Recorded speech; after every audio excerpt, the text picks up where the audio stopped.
여러분 반갑습니다.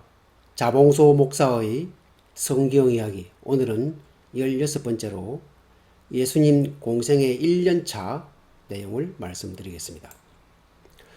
먼저 예수님 생애의 3단계를 다시 한번 정리하면요. 예수님 생애는 크게 공생의 이전, 공생의 준비, 공생애로 구분되고, 공생의 이전은 베들레헴 탄생, 애굽으로의 피신, 그리고 12살 성전 방문, 나사렛에서의 목수 생활, 이렇게 이제 구분이 되고, 공생의 준비는 세례를 받으시고 시험을 받으시고 또 첫 번째 제자를 만나시는 내용이 되고, 그다음에 이제 예수님의 공생애는 유월절을 중심으로 1년차, 2년차, 3년차로 구분이 되며, 마지막 네 번째 유월절에는 십자가 구원 사역을 담당하시겠습니다.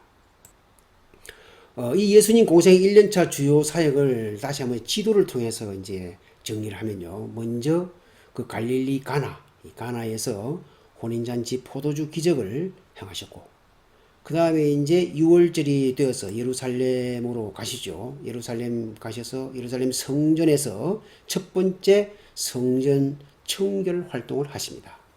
그리고 이제 밤에 그 니고데모와의 대화를 통해서 사람이 물과 성령으로 거듭나야 하나님 나라를 볼 수 있다 하는 그런 말씀을 해주셨습니다.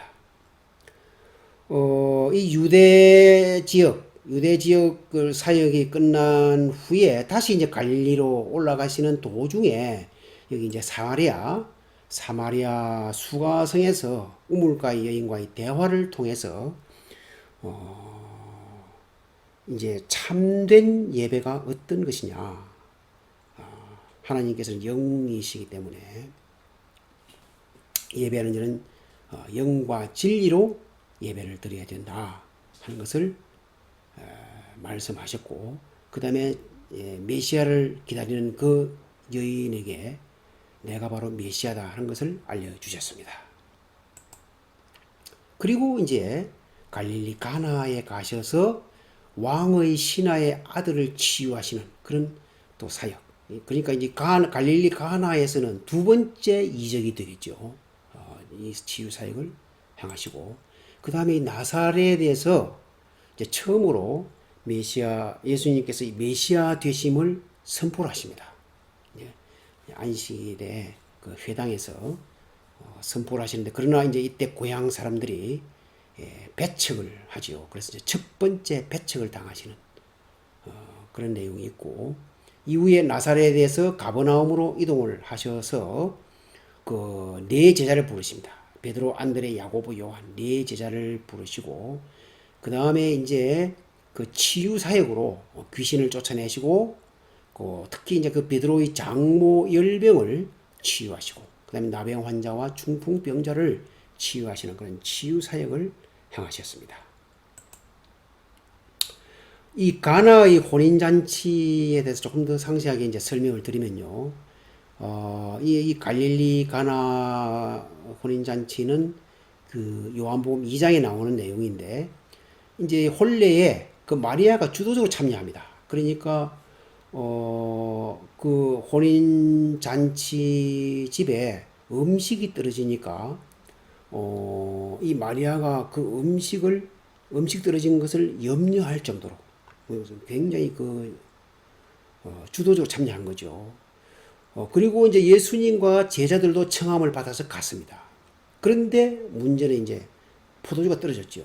포도주 대단히 중요한데 이 포도주가 없습니다. 그래서 마리아가 이 포도주가 없어서 어떡하나 하고 이제 염려를 하고 이제 예수님을 바라보고 염려를 하니까, 처음에는 예수님이 조금 그 의외의 반응을 보이죠. 그것이 나와 무슨 상관이 있습니까? 아직 내 때가 아닙니다. 이렇게 이야기를 합니다. 그러나 마리아는 그럼에도 불구하고 그 하인들에게 지시를 하기를, 그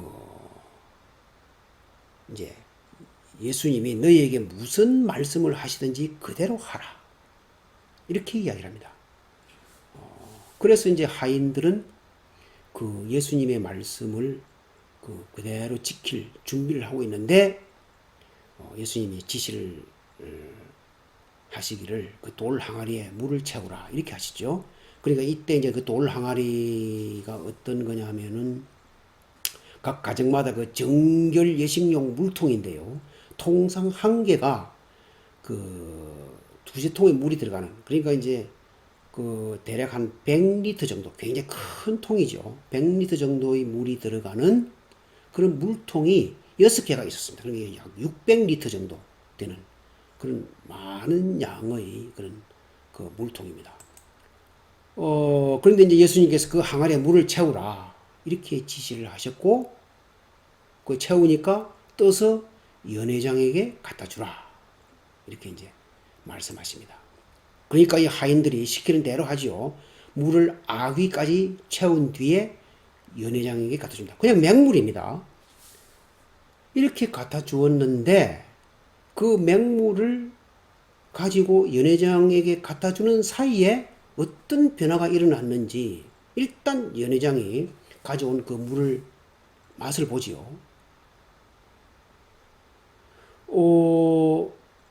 그러니까 이 맛을 보더니 그 신랑을 불러서 이야기를 합니다. 그거 참 신통하다, 이상하다. 통상적으로 대부분의 가정들은 먼저 좋은 포도주를 내고 사람들이 거나하게 취하고 나면 그 후에는 좀 안 좋은 것, 소위 낮은 것을 낸다. 그런데 그대는 어떻게 해서 지금까지 이렇게 좋은 포도주를 놓아두었느냐 이렇게 이야기하죠.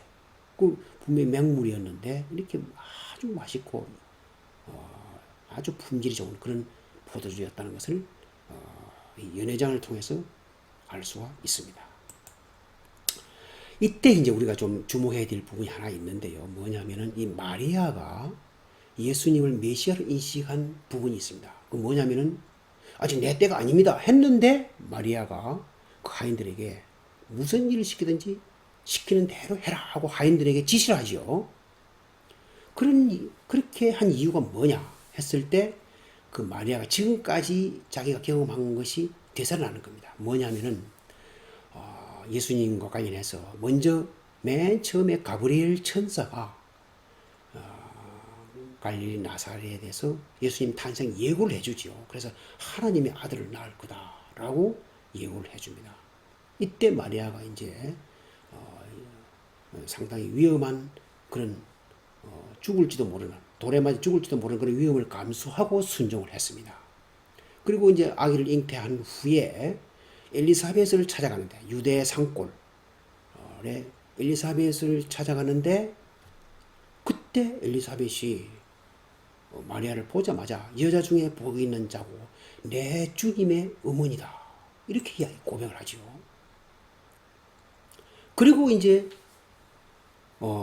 유대 땅 베들레헴에 호적하러 갔다가 아기 예수님을 이제 낳게 됐는데 그날 밤에 목자들이 와서 경배를 합니다. 그리고 상당 기간이 지난 후에 동방 박사들이 와서 또 경배를 하고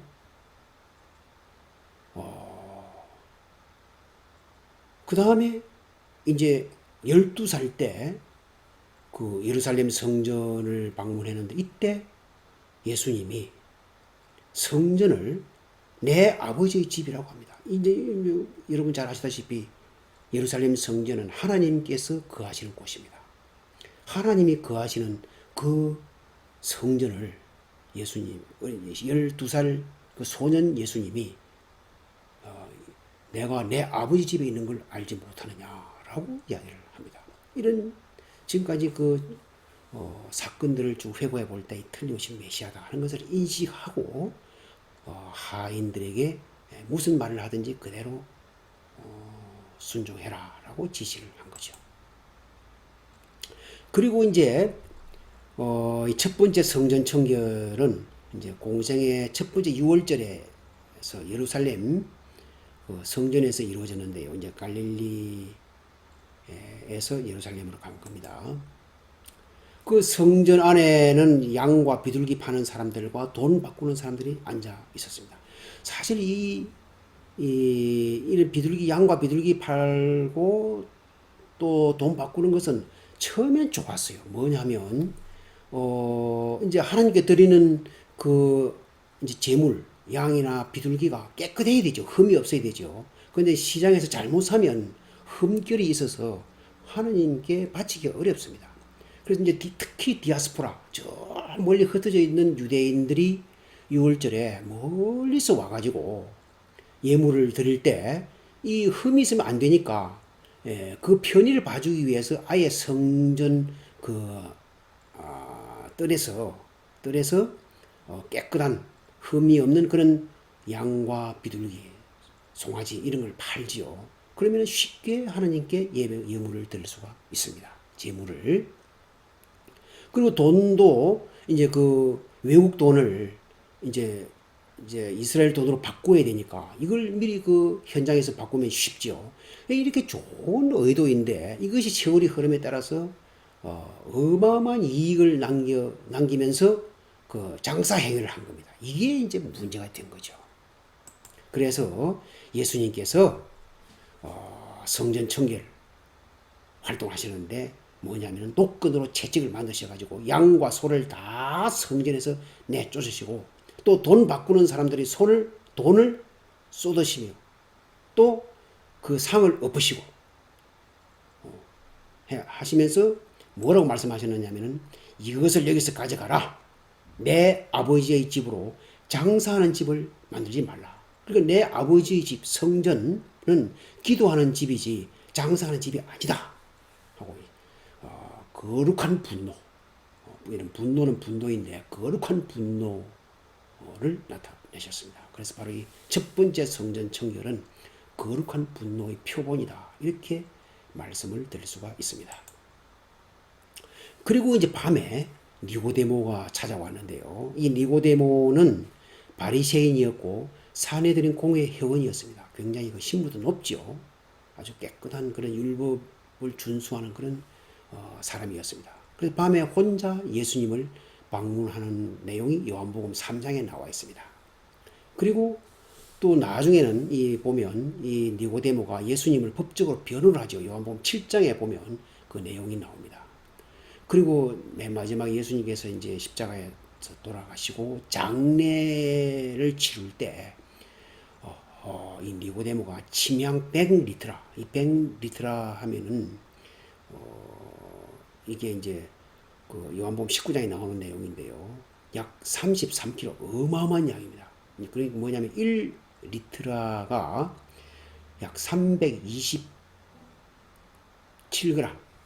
약 330g이니까 100리트라면은 33kg가 되죠.